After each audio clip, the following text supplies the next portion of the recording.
Me da mucho gusto estar hoy con ustedes y vamos a platicar de varios temas. Vamos a hablar de los residuos, vamos a hablar de cuál es la situación en México y también nos vamos a enfocar un poco en los plásticos, ¿no? Que es uno de los temas clave que estamos viviendo ahorita. Seguramente ustedes, al igual que muchas personas, están preocupados por el calentamiento global, están preocupados por la falta de agua, por la pérdida de biodiversidad. Y hay problemas que tienen mucho que ver con la forma en que vivimos diariamente. Ustedes son estudiantes y seguramente en la secundaria o en el bachillerato aprendieron el principio de conservación de la masa. Eso de que la materia ni se crea ni se destruye, solo se transforma. Eso todos lo aprendimos, todos creemos entenderlo, sin embargo no lo aplicamos en nuestra vida cotidiana. El planeta de manera natural funciona en ciclos. En la naturaleza no hay desperdicios. En la naturaleza todos los átomos, todos los elementos están ahí dando vueltas. Piénsenlo, los átomos que llegaron y que formaron nuestro planeta en el inicio son prácticamente los mismos que tenemos ahora y que se han reciclado durante millones de años. Los átomos que nos componen a cada uno de nosotros antes fueron agua, o fueron una roca, o fueron parte de un dinosaurio. Porque la naturaleza recicla todo el tiempo. La basura es esta mezcla de cosas donde todo está revuelto, que contamina, que huele mal y que lo que me importa es deshacerme de ella. Que se la lleven a donde yo no la pueda ver y donde no me llegue el mal olor. Los residuos, por otro lado, son esos mismos materiales, pero observados desde una óptica diferente.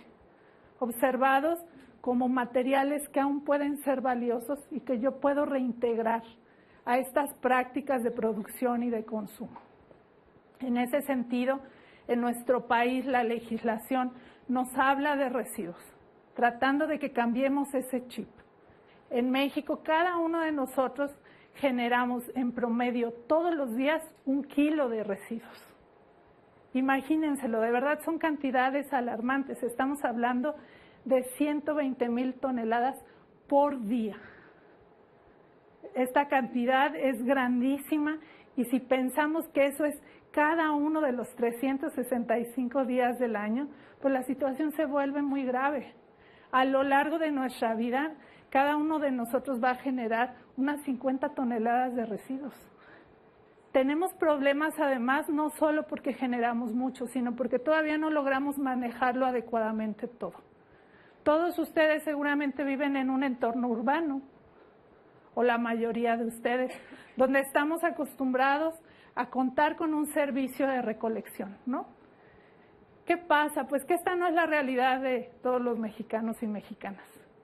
Tenemos aproximadamente el 17% de los residuos que se generan en el país, estamos hablando de unas 20,000 toneladas por día, que no se recogen, porque hay 200 municipios donde no hay servicio de recolección. La gente tiene que resolverlo como pueda. Y eso generalmente es quemándolos, enterrándolos o tirándolos en alguna cañada. Y dentro de este gran rompecabezas que son nuestros residuos, hay una pieza que ha tomado relevancia en los últimos años y son los residuos plásticos.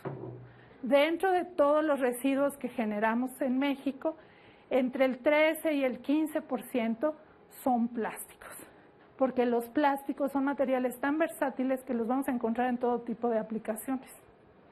Tienen muchas ventajas, tanto en la producción como en el uso, y por eso es que su uso es tan extendido. Si queremos mejorar la forma en que estamos manejando estos plásticos, lo primero, como con cualquier tipo de material, es pensar en nuestro consumo. Siempre cuando estamos consumiendo, la idea es preguntarnos si realmente eso que estamos consumiendo es necesario, es indispensable, o si puedo prescindir de él. Pero si ya lo tengo, si es un residuo que ya está en mis manos, ¿qué tendría yo que hacer? Cuando ya el residuo yo lo generé, cuando yo ya decidí que eso lo voy a desechar, tengo una responsabilidad como generador. Y es una responsabilidad incluso legal. Está en nuestra legislación ambiental. Seguramente ustedes han oído, o a lo mejor hasta han dicho, que no tiene sentido separar si después lo van a juntar, etcétera. ¿Han visto los camiones de basura que pasan por la calle?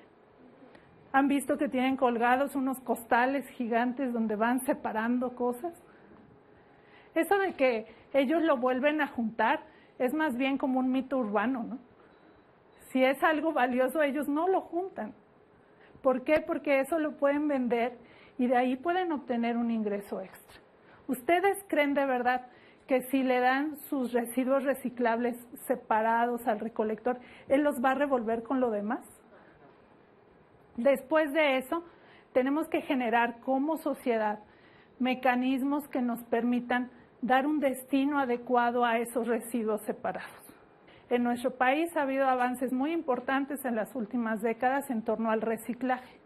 ¿Qué cosas se reciclan más en México? Los envases rígidos, los envases de PET, los envases de polietileno de alta densidad, los de polipropileno.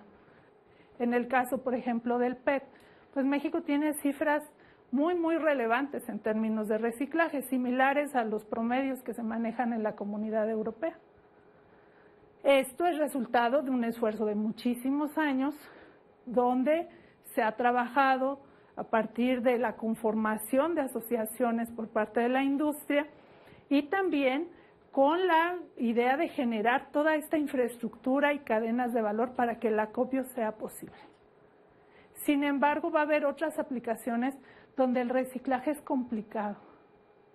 ¿Por qué? Porque yo necesito para reciclar tener mucho de los residuos y bien separados. Entonces, imagínense si quiero reciclar envolturas de dulces, ¿cuántas tendría que juntar para tener un volumen grande? Ahí tenemos que empezar a ver otras opciones. Y en nuestro país, poco a poco, también empiezan a surgir otras alternativas para estas aplicaciones para las cuales el reciclaje tradicional o mecánico no es tan viable en este momento. Tenemos procesos de reciclaje químico, donde se transforman químicamente estas moléculas tan grandes que forman los plásticos en moléculas más pequeñitas y se pueden volver a usar como materia prima. Y también se está desarrollando la valorización energética. Tenemos entonces distintas alternativas, pero todo parte de la posibilidad en que todos los sectores podamos colaborar. Ninguno de nosotros puede resolver el problema por sí mismo, pero sí tiene que ser partícipe de las soluciones y de ser consumidores y ciudadanos exigentes, que pidamos a nuestras autoridades, pidamos a las empresas que fabrican los productos que consumimos, que nos den información, que nos ayuden también a encontrar mecanismos para mejorar la forma en que estamos manejando nuestros residuos. Muchas gracias. Ahora, no sé si alguno de ustedes tiene alguna pregunta. Entonces, ¿cómo puedes llegar a manejar esa frustración de que sí estoy haciendo lo que puedo, pero no estoy haciendo lo suficiente? Yo creo que aquí es importante entender que cada uno tenemos nuestro radio de acción, ¿no? Y nuestro radio de acción es nuestro trabajo, nuestra escuela, nuestra familia. Y tenemos que empezar a hacer las cosas primero para enseñar qué es viable y qué es posible. Si yo separo y lo hago normalmente y doy un manejo adecuado, las personas a mi alrededor pueden observarlo y pueden ver que realmente hay formas de hacerlo. Algo muy importante en estas cosas es ir formando estos círculos o núcleos con personas que compartan las ideas que nosotros tenemos. ¿Cree que de la película de ciencia ficción llamada Wall-E pueda volverse a la cruda realidad que ella marca, en la que ya los humanos ya no habitan por tanto consumo de basura que hay, que a lo mejor dirán, mejor vayámonos a otro planeta? Yo espero que no. Yo todavía tengo ganas de vivir y de que mis hijas vivan muchos años todavía en este planeta.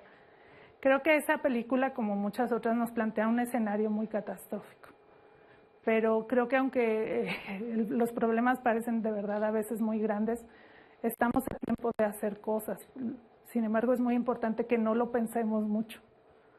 Esto de que necesitamos 20 años de negociaciones para generar algo, ya no funciona, ¿no? Yo soy de la zona de Ecatepec, en el Estado de México, y bien sabemos que es una zona pues un poco y un tanto marginada, y desgraciadamente considero que hay un cierto privilegio en otras zonas que en esa localidad no contamos por cuestiones económicas, por cuestiones culturales, de educación inclusive, ¿no? Y muchas problemáticas sociales que hay ahí. Entonces, ¿qué tan de acuerdo está en este punto en que sí es un privilegio el poder reciclar en estas zonas? Y cómo yo puedo implementar algo que sea realmente impactante, porque claro, yo desde mi trinchera, desde mi casa, pues hago composteo, separo, pero cómo yo puedo hacer esto de forma que impacte a la comunidad y el entorno en donde yo vivo. Sí, es una muy buena pregunta, porque efectivamente pareciera que a veces, dependiendo de nuestro código postal, tenemos mayores o menores oportunidades de hacer cosas por el ambiente o de involucrarnos en iniciativas.